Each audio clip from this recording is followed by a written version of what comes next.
Selamat pagi anak-anak, apa kabarnya hari ini? Ibu harap semuanya dalam keadaan baik dan sehat-sehat saja.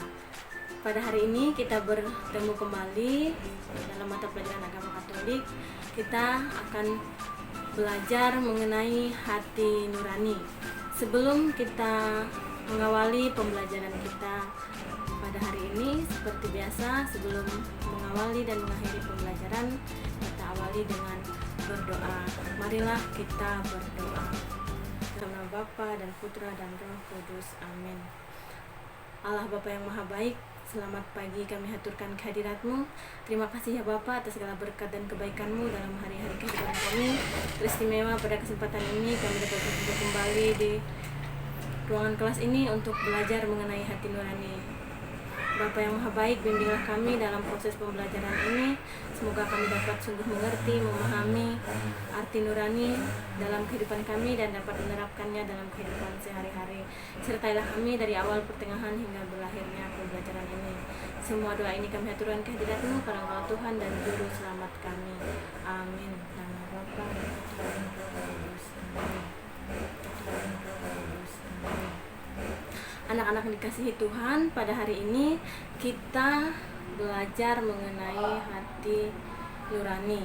Adapun kompetensi dasar pada hari ini yaitu bagaimana kita bisa memahami arti, fungsi, cara kerja dan membina hati nurani. Adapun tujuan pembelajaran kita pada hari ini diharapkan siswa-siswi sekalian dapat menjelaskan arti dan makna hati nurani, menjelaskan cara kerja dan fungsi hati nurani, memahami penerapan hati nurani dalam kehidupan sehari-hari, serta memahami hati nurani dalam kitab suci dan dokumen gereja. Secara khusus nanti kita akan melihat dalam dokumen gereja Gaudium et Spes artikel 16 secara khusus berbicara tentang hati nurani.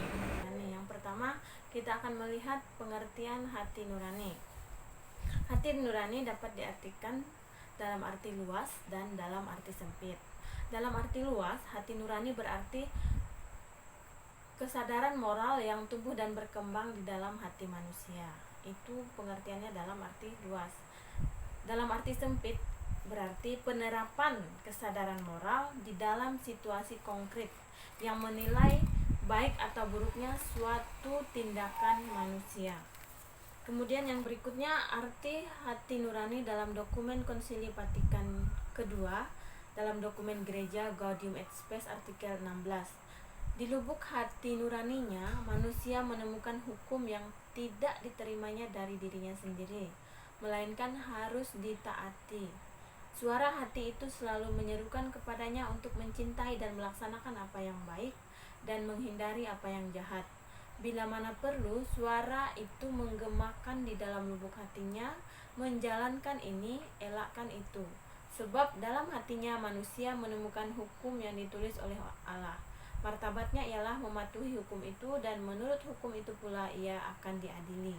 Jadi dalam dokumen Konsili Vatikan kedua ini dengan sangat jelas sekali berbicara tentang hati nurani. Di dalam lubuk hati nuraninya manusia menemukan hukum yang tidak diterima dari dirinya sendiri, tetapi dari Allah, ya, melalui kuasa Roh Kudus yang menerangi hati manusia untuk selalu menyerukan melakukan apa yang baik dan menghindari yang jahat.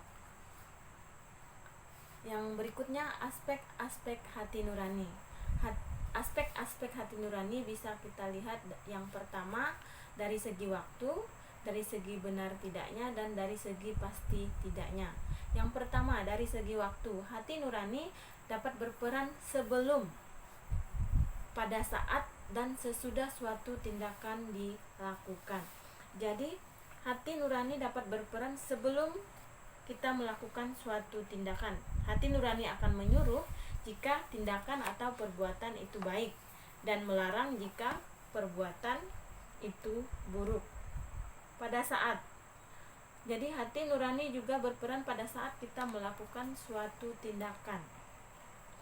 Hati nurani akan menyuruh jika perbuatan itu baik dan melarang jika perbuatan itu buruk.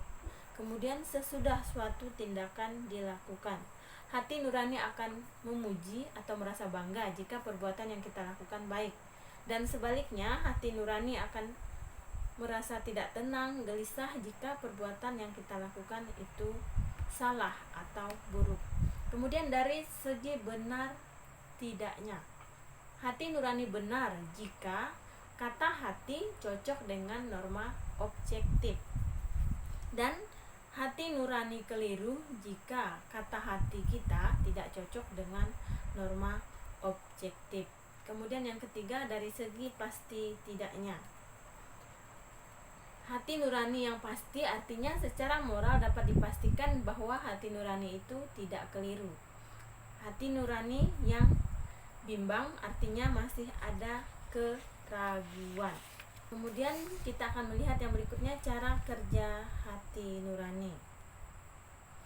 Cara kerja hati nurani yang pertama itu pada saat atau menjelang suatu tindakan etis. Pada saat itu kata hati akan mengatakan perbuatan itu baik atau buruk. Jika perbuatan itu baik, maka kata hati akan muncul sebagai suara yang menyuruh untuk melakukan suatu tindakan atau perbuatan. Namun sebaliknya, jika perbuatan buruk, kata hati akan muncul sebagai suara yang melarang. Kata hati yang muncul pada saat itulah yang disebut dengan prakata hati. Kemudian pada saat suatu tindakan dijalankan, kata hati masih tetap bekerja, yakni menyuruh atau melarang melakukan suatu perbuatan. Kemudian yang ketiga, sesudah suatu tindakan atau perbuatan itu dilakukan, maka kata hati muncul sebagai hakim yang memberi vonis untuk perbuatan baik. Kata hati akan memuji. Dan sebaliknya, jika perbuatan buruk atau jahat, maka kata hati akan mencela atau menyalahkan, sehingga orang merasa gelisah, menyesal, atau malu. Kemudian fungsi hati nurani. Hati nurani berfungsi sebagai pegangan atau pedoman maupun norma untuk menilai suatu tindakan itu apakah baik atau buruk. Hati nurani juga berfungsi sebagai pegangan atau peraturan-peraturan konkret di dalam kehidupan sehari-hari. Hati nurani juga berfungsi menyadarkan manusia akan nilai dan harga dirinya. Maka kita harus selalu mendengarkan atau mengikuti hati nurani kita, karena hati nurani itu adalah suara Tuhan yang menggema melalui sanubari kita, lubuk hati kita yang paling dalam. Hati nurani tadi akan merasa bimbang atau ragu jika manusia atau pribadi yang bersangkutan sering tidak mendengarkan hati nuraninya dan sering tidak mengikuti hal-hal yang baik di dalam hidupnya. Bisa juga karena pengaruh lingkungan yang tidak baik. Yang berikutnya, kita harus membina bagaimana kita bisa selalu mendengarkan hati nurani kita, karena hati nurani akan menyuruh jika perbuatan